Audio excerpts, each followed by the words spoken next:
Apa yang dulu hanya bisa dimakan oleh bangsawan Cina, namun sekarang sudah sangat umum dikonsumsi semua kalangan masyarakat?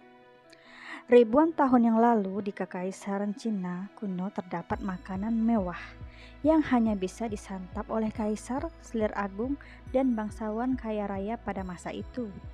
Berikut ada 4 makanan yang dulunya dikonsumsi hanya oleh bangsawan agung.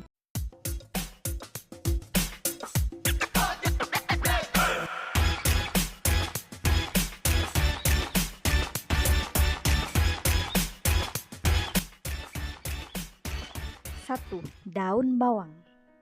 Mari kita mundur ke 1500 tahun yang lalu, masa dinasti Qi Utara Kekaisaran Cina kuno. Pada zaman dahulu, saat kondisi produksi terbatas, makan daun bawang merupakan simbol kekayaan. Meskipun masyarakat Cina sudah menanam ini, namun hasilnya selalu terbatas. Sehingga makanan semewah daun bawang ini kerap menjadi bahan persembahan. Bahkan selir Kaisar Wu Cheng mendapat gelar arogan dan tidak bermoral karena dia menghabiskan jutaan tael emas tiap tahunnya dengan mengkonsumsi daun bawang selama musim dingin. Mungkin makanan mahal pada zaman dahulu sama menariknya dengan makanan mahal pada zaman sekarang bagi orang kaya ya. Padahal jika dipikir-pikir apa nggak bosan makan daun bawang hanya karena ingin terlihat hedon. Menurut catatan lainnya di dinasti Qing, daun bawang harganya tidak murah, sehingga Kaisar Qianlong mengirisnya tipis-tipis dan memakannya dengan anggur beras pada musim dingin. Makan daun bawang dan minum anggur setiap hari adalah ciri khas kekaisaran kuno zaman dahulu. Kebayang nggak berapa harga soto ayam pada masa itu?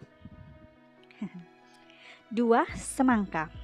Semangka memiliki arti yang sama dengan daun bawang, yang berarti kemewahan. Karena semangka segar harus dikirim berkilo-kilometer jauhnya dari wilayah barat Tiongkok ke daratan tengah. Budidaya semangka secara bertahap dilakukan di daratan tengah. Namun pada dinasti Yuan 650 tahun yang lalu, semangka masih dianggap santapan lezat dan menjadi menu penting di acara perjamuan kerajaan. Kantor-kantor pemerintahan mengirimkan jamuan semangka, melon ke pengadilan, menunjukkan betapa berharganya buah tersebut pada saat itu. Baru awal dinasti Ming 600 tahun yang lalu, terjadi reformasi pertanian di tangan Zhu Xuanzang. Budidaya semangka menyebar ke seluruh Tiongkok dan rakyat biasa bisa menyantapnya sebagai buah dan minuman segar pada musim panas. 3.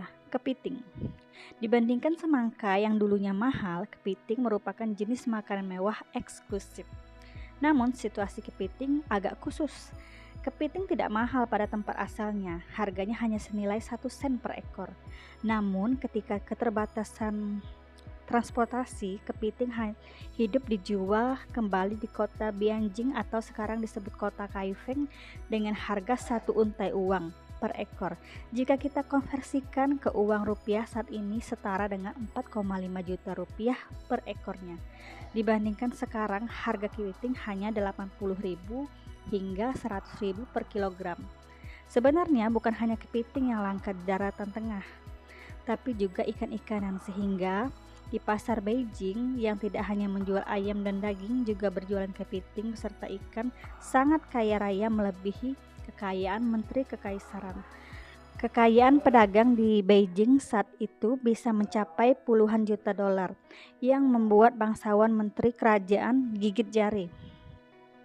4. Lada. Di antara semua bahan makanan, lada merupakan bahan makanan yang mahal pada dinasti Han. Karena lada bahan makanan yang paling tahan lama jika disimpan. Sebagai produk impor, lada hanya dijadikan bahan obat pada dinasti Han dan baru menjadi bahan makanan pada dinasti Tang.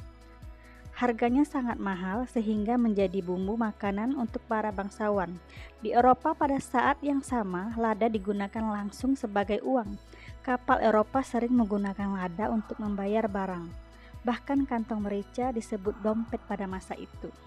Jadi pemandangan zaman sekarang yang sering kita lihat chef menabur merica di restoran barbecue ibarat melemparkan uang pada zaman dahulu. Keempat, jenis makanan itu sangat murah di masa sekarang. Kita bahkan bisa membelinya untuk stok makan 1 tahun jika mau.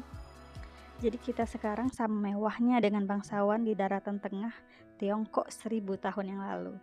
Lalu apa yang murah pada zaman kekaisaran kuno? Ini merupakan rahasia kelam.